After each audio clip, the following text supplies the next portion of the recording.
आज का हमारा टॉपिक है राज्य सूचना आयोग।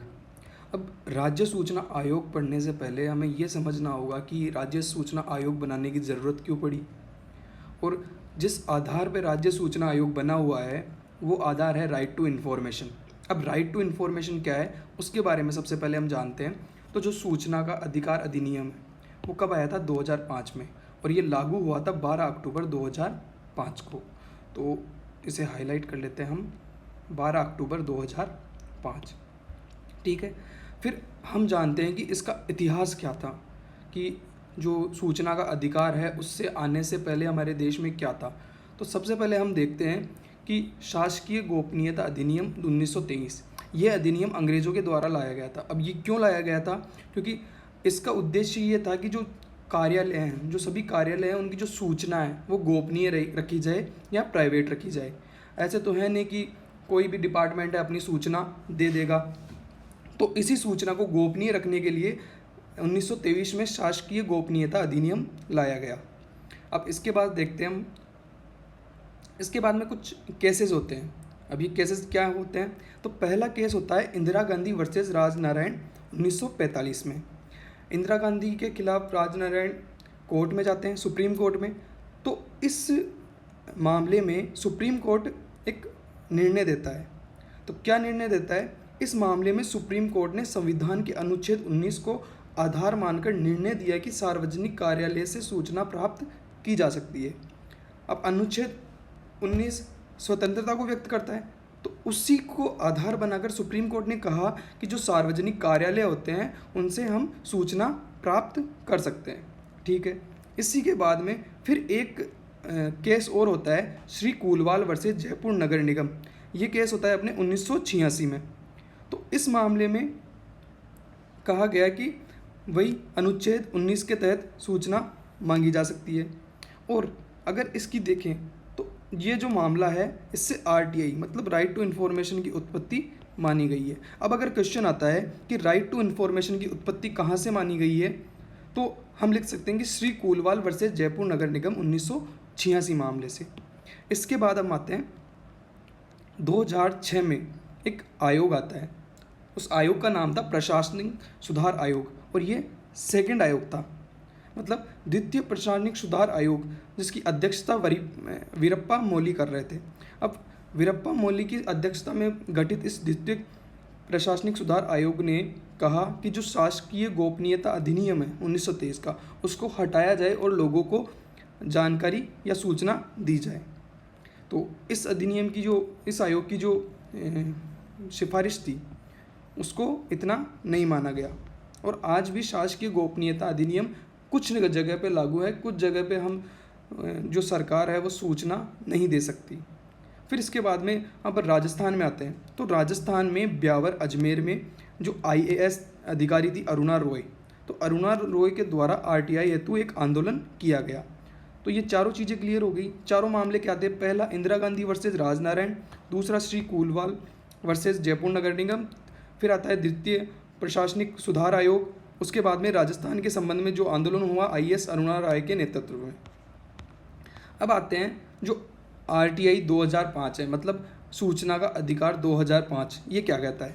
तो नागरिकों को अपने जीवन को प्रभावित करने वाली नीति, निर्णय और कार्यक्रम से संबंधित दस्तावेज, डॉक्यूमेंट्स, अभिलेख आदि जो लोक प्राधिकरण के पास या उसके नियंत्रण में हो उसे प्राप्त करने का अधिकार ही सूचना का अधिकार है। मतलब जो आम जन को प्रभावित करने वाली कोई नीति है या कोई किसी का निर्णय, किसी विभाग का निर्णय या किसी सरकार का निर्णय है, या कोई कार्यक्रम चलाया जा रहा है जिससे नागरिक का जीवन प्रभावित होता है, तो उससे संबंधित कोई डॉक्यूमेंट है या कोई रिकॉर्ड है जो कि लोक प्राधिकरण मतलब पब्लिक जो अथॉरिटी है उसके पास या उसके नियंत्रण में हो, उसे प्राप्त करने का अधिकार ही क्या है? सूचना का अधिकार। अब बात आती है सूचना क्या होती है। तो सूचना होती है कोई भी लोक प्राधिकरण का कोई अभिलेख या रिकॉर्ड, कोई दस्तावेज या कोई ईमेल। ईमेल का मतलब कि कोई नागरिक जाके विभाग को ये बोल सकता है कि आप, विभाग अगर बोलता है कि हमने उस विभाग को ये मेल कर दिया, तो नागरिक का ये अधिकार है कि वो ईमेल की कॉपी प्राप्त कर सकता है कि आपने जो ईमेल किया है उसकी मुझे कॉपी दो। फिर आता है परिपत्र, फिर आता है प्रतिवेदन, कोई विचार, कोई मीटिंग में कोई विचार रखा गया हो उसके बारे में भी उसे जानने का अधिकार होता है। कोई परामर्श या सलाह, या किसी मुद्दे पर अगर कोई व्यक्ति कोई परामर्श या सलाह जानना चाहता है तो वो भी वह मांग सकता है। कोई विज्ञप्ति, नोटिफिकेशन कोई, या कोई ऑर्डर, जो सरकारी ऑर्डर होते हैं उनके बारे में जानने का अधिकार है, और ये सूचना अपन प्राप्त कर सकते हैं। अब आता है ये जो सूचनाएं हैं वो राइट टू इन्फॉर्मेशन या सूचना के अधिकार की कौन सी धारा के अंतर्गत लिखी गई है, तो ये धारा 2 के अनुसार बताया गया है। तो RTI 2005 की धारा 2 कहती है कि ये निम्न सूचनाएं किसी विभाग से हम मांग सकते हैं। ठीक है, इसके आगे हम देखते हैं, अपन ने पढ़ा था लोक प्राधिकरण मतलब पब्लिक अथॉरिटी। अब ये पब्लिक अथॉरिटी क्या होती है, तो ये देखते हैं, ऐसा प्राधिकरण मतलब ऐसी अथॉरिटी जो संविधान के अंतर्गत स्थापित हो, मतलब जिसका उल्लेख संविधान में किया गया हो और संवैधानिक विधि से वह स्थापित की गई हो। उसके बाद आता है संसद तथा राज्य विधानमंडल द्वारा बनाए गए कानून से संबंधित हो। अगर कोई संसद या हमारा राज्य का विधानमंडल है वह किसी संस्था की स्थापना करता है तो वो भी क्या कहलाएगी, लोक प्राधिकरण।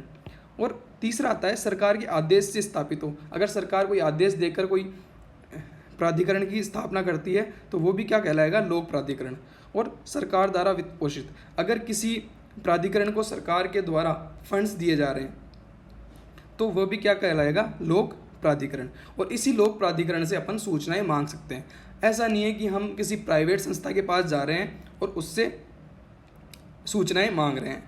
हम केवल सार्वजनिक या फिर जो लोक प्राधिकरण है, जो पब्लिक अथॉरिटीज़ है या सरकार के अंतर्गत जो भी चीज़ आती है उनसे हम सूचनाएं मांग सकते हैं। अब इसमें क्या राष्ट्रपति आता है, बिल्कुल इसमें राष्ट्रपति आता है, क्योंकि राष्ट्रपति संविधान के अंतर्गत एक जो पद है वह संविधान के अंतर्गत स्थापित है। प्रधानमंत्री आता है, राज्यपाल आता है, केग आता है, कंट्रोलर एंड ऑडिटर जनरल इसके अंतर्गत आता है। इनसे अपन सूचनाएं मांग सकते हैं। अब फिर आता है क्या हम सभी से सूचनाएं मांग सकते हैं, तो उसके बारे में है जो RTI से मुक्त है, मतलब सूचना के अधिकार से मुक्त संस्थाएं कौन कौन सी है। तो अनुसूची 2 में वर्णित केंद्र सरकार की गोपनीय एवं रक्षा से संबंधित 22 संस्थाओं को RTI से मुक्त रखा गया है। कितनी, पहला तो किसके तहत, अनुसूची 2 के तहत। अनुसूची 2 किसकी, संविधान की। और कितनी संस्थाओं को, 22 संस्थाओं को। अब ये 22 संस्थाएं कौन कौन सी होगी, फॉर एग्जाम्पल BSF, CRPF जो सैन्य बल है, या फिर कोई ऐसा विभाग है जिसकी जानकारी गोपनीय रखनी होगी, हर किसी को वो जानकारी नहीं बता सकते, तो ऐसी संस्थाओं की जानकारी गोपनीय रखी जाएगी। अब आता है सूचना प्राप्त करने की प्रक्रिया क्या होगी इस अधिनियम के तहत। तो इस प्रक्रिया के लिए सबसे पहले आवेदक को आवेदन करना होगा। अब वो आवेदन कैसे करेगा, आवेदन वो लिखित या इलेक्ट्रॉनिक माध्यम से आवेदन करेगा।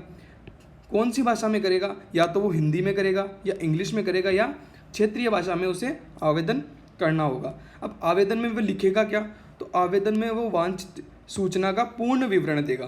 पूर्ण विवरण से तात्पर्य कि अगर कोई सूचना उसे उसके द्वारा चाही गई है, उसे कोई सूचना चाहिए, तो वो उसके बारे में पूरा विवरण देगा कि मुझे ये सूचना यहाँ से यहाँ तक चाहिए। अब ये आवेदन किसको दिया जाएगा, तो आवेदन PIO या APIO को दिया जाएगा। अब बात आती है PIO और APIO क्या होता है। तो PIO का मतलब होता है पब्लिक इंफॉर्मेशन ऑफिसर, मतलब लोक सूचना अधिकारी, और APIO का मतलब होता है सहायक लोक सूचना अधिकारी, अर्थात असिस्टेंट पब्लिक इंफॉर्मेशन ऑफिसर। ये हो गया। अब इसके बाद में आता है क्या इस सर्विस के लिए कोई चार्ज लिया जाएगा, क्या इस सर्विस के लिए कोई चार्ज लिया जाएगा, बिल्कुल। इस सर्विस के लिए सामान्य सूचना मांगने पर 10 रुपये का शुल्क लिया जाएगा, और यदि उस किसी व्यक्ति को डिस्क में, मतलब जो अपनी CD वगैरह आती है उनमें अगर उस जानकारी चाहिए तो उसके लिए उसे 50 रुपये का शुल्क दिया जाएगा। लेकिन कुछ लोगों को इस शुल्क से मुक्त रखा जाएगा। वो कौन होंगे, तो BPL परिवार से शुल्क नहीं लिया जाएगा। किससे, BPL परिवार से जो चार्जेज हैं वो नहीं लिए जाएंगे। और अगर समय सीमा में सूचना उपलब्ध कराने में यदि अधिकारी असफल रहता है, जो PIO है वो असफल रहता है, तो आवेदक को पूरा रिफंड किया जाएगा। यहाँ तक क्लियर है।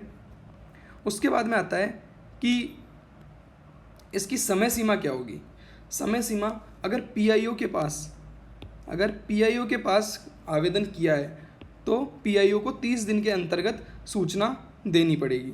वहीं अगर एपीआईओ को से सूचना मांगी गई है तो उसे 35 दिन में सूचना देनी होगी। अगर किसी विभाग से दूसरे विभाग की सूचना मांगी गई है तो उसमें 35 दिन का टाइम लगेगा, क्योंकि 5 दिन एक विभाग से दूसरे विभाग से सूचना के लिए जो दस्तावेज भेजे जाते हैं तो उनमें 5 दिन का समय लगता है, इसलिए ये अवधि कितनी है, 35 दिन। फिर अगर किसी थर्ड पार्टी से संबंधित अगर कोई सूचना मांग रहे हैं, जो सरकार भी नहीं है, विभाग भी नहीं है, किसी थर्ड पार्टी से रिलेटेड अगर कोई सूचना मांग रहे हैं तो उसमें 40 दिन का समय लगता है। और यदि कोई सूचना जीवन तथा स्वतंत्रता से संबंधित है, मतलब ऐसी कोई सूचना जो जीवन और स्वतंत्रता से संबंध रखती है और वो बहुत ही अति आवश्यक है, तो उसे 48 घंटे में उपलब्ध कराना पड़ेगा। तो वही दोबारा देखते हैं।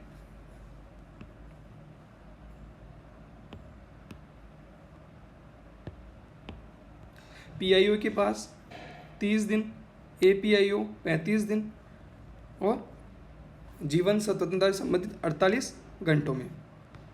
अब आता है, पहले कर दिया आवेदन किसे किया, पब्लिक इंफॉर्मेशन ऑफिसर को, मतलब लोक सूचना अधिकारी को आवेदन किया। अगर वह समय सीमा में सूचना नहीं दे पाता है तो उसके खिलाफ अपील 30 दिन के अंदर, कितने दिन, 30 दिन के अंदर प्रथम अपील अधिकारी को उसके खिलाफ शिकायत कर सकते हैं। अगर प्रथम जो अपील अधिकारी है उसके अगर निर्णय से संतुष्ट नहीं हो आवेदक तो उसके खिलाफ 90 दिन में राज्य सूचना आयोग या केंद्रीय सूचना आयोग, सेंट्रल इंफॉर्मेशन कमीशन के पास अपील कर सकता है। तो ये शीर्ष संस्था कौन सी हो गई, राज्य सूचना आयोग या केंद्रीय सूचना आयोग। ठीक है, आवेदन पहले पीआईओ के पास करेगा, पीआईओ से अगर जानकारी नहीं मिल पाती है तो वो प्रथम अपील अधिकारी को 30 दिन के भीतर अपील करेगा। उसके बाद में अगर इससे भी काम नहीं होता है तो 90 दिन के अंदर राज्य सूचना आयोग को वो अपील करेगा। फिर राज्य सूचना आयोग बोलेगा कि बाप का, दादा का, भाई का, सबका जानकारी देगा तेरा आयोग। तो अगर ये नहीं देता है, जो पीआईओ है वो विफल रहता है या जानकारी नहीं दे पाता है तो उस पर जुर्माने का प्रावधान है। अब जुर्माना कितना लगेगा, अगर वो सूचना नहीं दे पाता है समय अवधि में या लेट होता है तो प्रतिदिन के हिसाब से 250 रुपये लगेंगे और अधिकतम 2500 रुपये का जुर्माना लगाया जाएगा। और साथ ही अनुशासनात्मक कार्रवाई की जाएगी जो कि विभाग की तरफ से होगी। यहाँ तक क्लियर। अब ये हो गया अपना राइट टू इन्फॉर्मेशन एक्ट। अब इस एक्ट के बाद आता है राज्य सूचना आयोग, जो कि हमें पढ़ना है। अब राइट टू इन्फॉर्मेशन पहले इसलिए बताया क्योंकि वो बेस था राज्य सूचना आयोग का। अब अपन पढ़ रहे हैं राज्य सूचना आयोग। तो राजस्थान में प्रशासन में पारदर्शिता लाने हेतु राजस्थान में प्रशासन में पारदर्शिता लाने हेतु 30 दिसंबर 1996 को पंचायती राज संस्थाओं में आरटीआई लागू किया गया। अब किसी के दिमाग में क्वेश्चन आएगा कि आरटीआई तो 2005 में आया था, तो यहाँ आरटीआई कैसे लागू हुआ। तो राजस्थान में पंचायती राज संस्थाओं में कुछ विभाग में, जो छोटे छोटे विभाग थे, उनमें सूचना का अधिकार 30 दिसंबर 1996 को ही लागू कर दिया गया था। तो ये कहाँ, पंचायती राज में 30 दिसंबर 1996 को। अब आता है, फिर उसके बाद राज्य स्तर पर सूचना का अधिकार प्रदान करने वाला प्रथम राज्य राजस्थान है। जब उसने पंचायती राज में राजस्थान ने सूचना का अधिकार लागू किया, उसके बाद में इसको और प्रसारित किया और राज्य स्तर पर इस सूचना के अधिकार को प्रदान करने वाला प्रथम राज्य राजस्थान बन गया। और ये कब किया, ये किया 26 जनवरी 2000 को। मतलब सबसे पहले सूचना का अधिकार कौन से राज्य में आया, तो वो राजस्थान था। और कब आया, 26 जनवरी 2000 को। इसी में देखते हैं अरुणा राय एक आईएएस ऑफिसर थी। उन्होंने अजमेर से 1995 में सूचना के अधिकार से संबंधित आंदोलन उनके द्वारा किया गया। किसके द्वारा, अरुणा रॉय। और ये क्वेश्चन पूछा भी जाता है कि राजस्थान में सूचना के अधिकार से संबंधित आंदोलन किसने किया था, अरुणा रॉय ने। और कहाँ किया था, ब्यावर, अजमेर में। अब आता है जो राइट टू इन्फॉर्मेशन एक्ट है 2005, जो सूचना का अधिकार अधिनियम 2005 है, उसके तहत एक केंद्रीय सूचना आयोग तथा प्रत्येक राज्य में राज्य सूचना आयोग के गठन का प्रावधान किया गया है या किया जाएगा। तो केंद्रीय सूचना आयोग और राज्य सूचना आयोग का गठन किसके तहत किया जाएगा? आरटीआई एक्ट 2005 के तहत। तो राजस्थान फिर आता है, राजस्थान राज्य सूचना आयोग कब बना? तो राजस्थान राज्य सूचना आयोग बनता है 18 अप्रैल 2006 को, ये राजस्थान में पूरी तरह से लागू हो जाता है। अब आता है राजस्थान में इसका ढांचा क्या होगा? तो राजस्थान में एक मुख्य सूचना आयुक्त, कितना? एक मुख्य सूचना आयुक्त होगा तथा अधिकतम 10 सूचना आयुक्त हो सकते हैं। तो एक मुख्य सूचना आयुक्त और अधिकतम कितने? 10, एक अध्यक्ष और 10 अन्य सदस्य। तो कितने सदस्यीय आयोग हो गया? ये हो गया 11 सदस्यीय आयोग। तो अगर प्रश्न आ जाए कि राज्य सूचना आयोग में कितने सदस्य हैं, तो टोटल 11 सदस्य हैं। अगर पूछे अध्यक्ष सहित कितने सदस्य हैं, तो अध्यक्ष सहित 10 सदस्य हैं, अध्यक्ष सहित 11 सदस्य हैं। और अध्यक्ष के अलावा कितने सदस्य हैं? अध्यक्ष के अलावा 10 अन्य सदस्य हैं। अगर वर्तमान में देखें तो वर्तमान में राजस्थान में क्या संरचना है? एक मुख्य सूचना आयुक्त और 4 सूचना आयुक्त। मतलब अभी जो राज्य सूचना आयोग है उसमें अध्यक्ष सहित 5 सदस्य हैं। इनकी नियुक्ति कौन करता है? तो इनकी नियुक्ति चयन समिति की सिफारिश पर, किसकी सिफारिश पर? चयन समिति की सिफारिश पर राज्यपाल द्वारा की जाती है। अब इस चयन समिति का सदस्य कौन होंगे? तो इस चयन समिति के जो सदस्य होंगे वो 3 सदस्य होंगे। एक तो राज्य का मुख्यमंत्री, एक सदन में विपक्ष का नेता और एक कोई भी कैबिनेट मंत्री। अभी क्या पढ़ा अपन ने कि जो राज्य सूचना आयोग है उसमें जो नियुक्ति होगी वह चयन समिति की सिफारिश पर राज्यपाल द्वारा की जाएगी। और जो चयन समिति होगी उसमें 3 सदस्य होंगे। उसमें पहला सदस्य राज्य का मुख्यमंत्री, दूसरा विपक्ष का नेता और तीसरा कोई भी एक कैबिनेट मंत्री होता है। वो एक सिफारिश देता है कि इस व्यक्ति को ये सूचना आयुक्त बनाया जाए, तो राज्यपाल उन्हें सूचना आयुक्त बनाता है। और ये त्यागपत्र किसे देते हैं? ये त्यागपत्र देते हैं राज्यपाल को। इनका कार्यकाल पहले होता था 5 वर्ष और 65 वर्ष की आयु, जो भी पहले हो। लेकिन इसमें एक बदलाव था, सूचना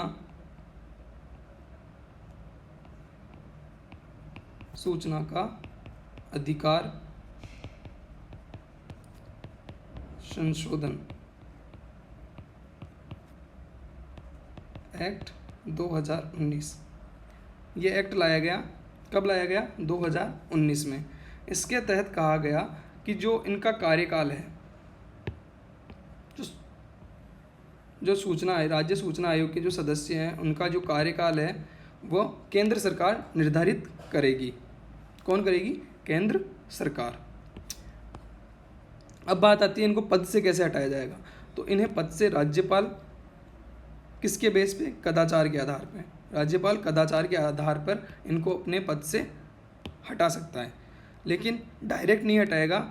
हटाने के लिए सुप्रीम कोर्ट जांच करेगी और उस जांच के पश्चात ही राज्यपाल इनको पद से हटा सकता है। अब आता है हमारे राजस्थान में राज्य सूचना आयोग में मुख्य सूचना आयुक्त कौन कौन रहे हैं। तो जो पहले थे वो थे MD कोरानी। कौन थे? पहले जो मुख्य सूचना आयुक्त थे वो थे MD कोरानी। फिर उसके बाद में आते हैं T श्रीनिवासन। फिर तीसरे नंबर पर जो मुख्य सूचना आयुक्त थे वो थे सुरेश कुमार चौधरी।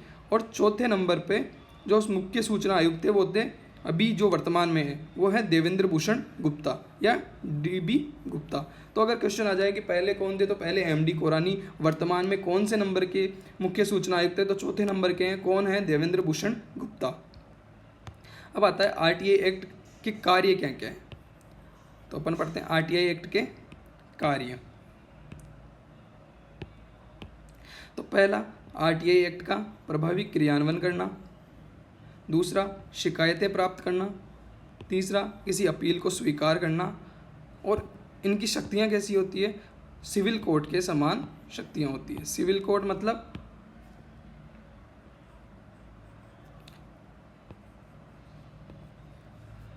जो कोई भी क्षेत्राधिकार में जो न्यायालय होता है उसकी जो शक्तियाँ होती है, जो न्यायिक शक्तियाँ होती है, उनके समान शक्तियाँ किसकी होती है? राज्य सूचना आयोग की।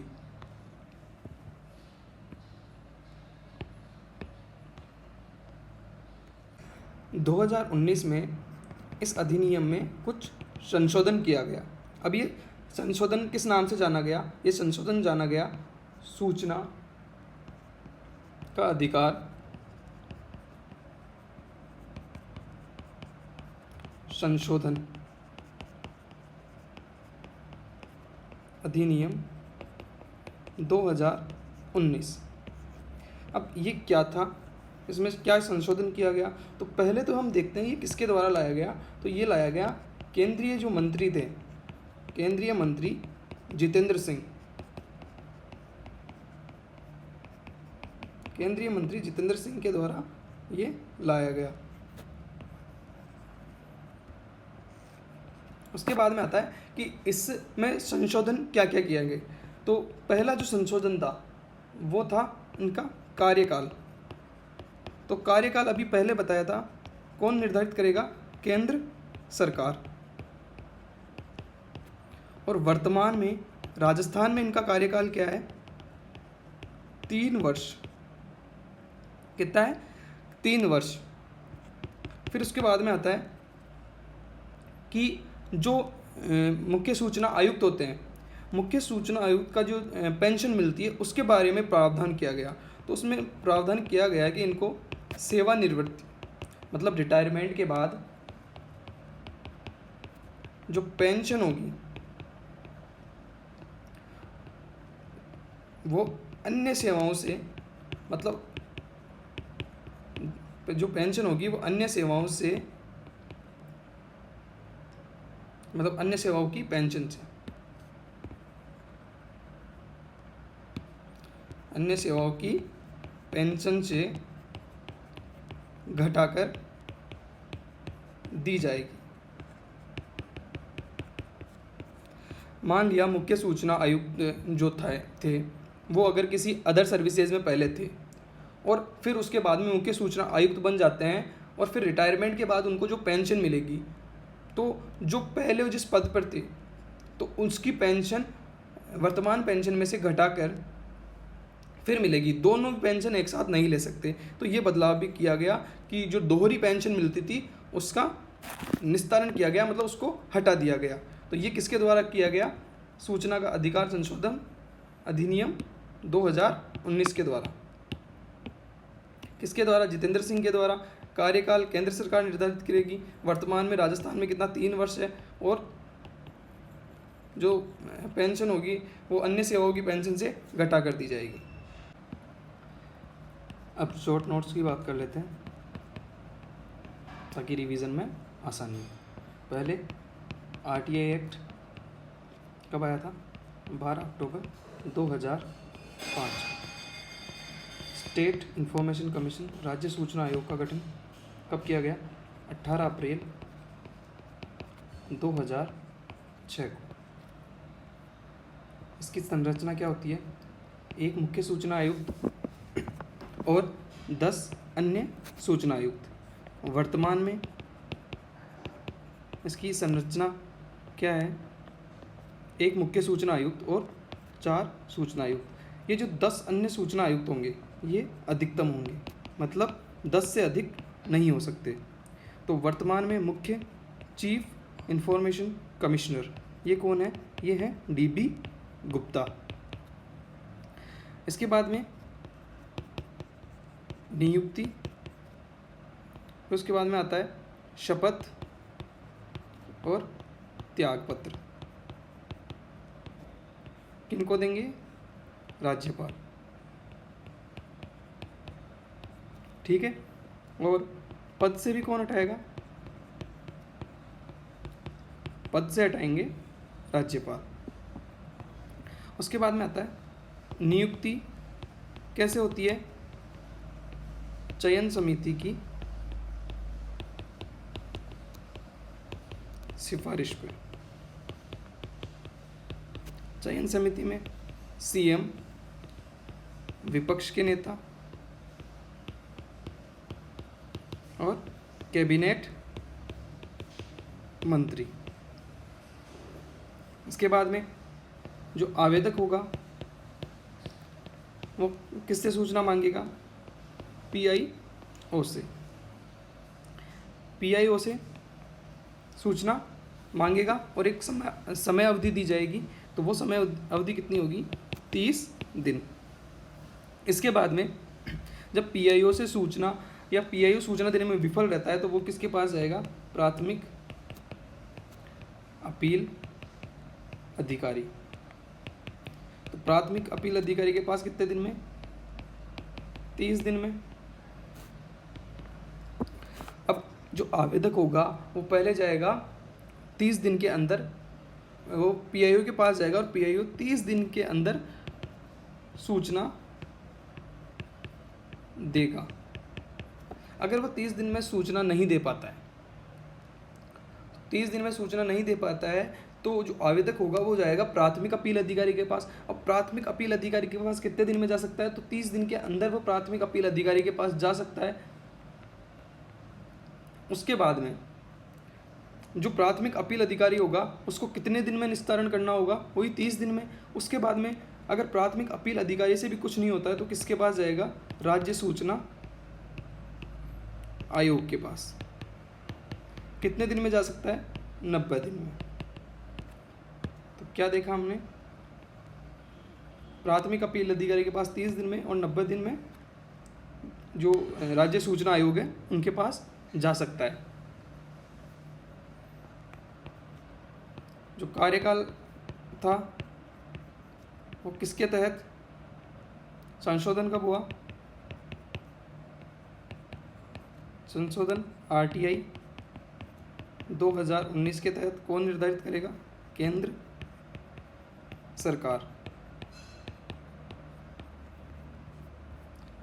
जो मुख्य मुख्य बातें थी वो हमने पढ़ ली।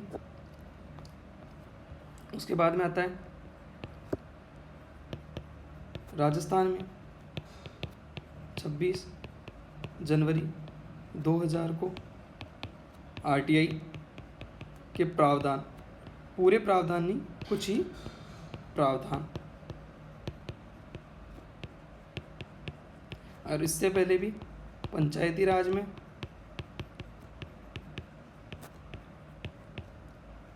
30 दिसंबर 1996 को राजस्थान में। तो यही अपना ये टॉपिक ख़त्म होता है।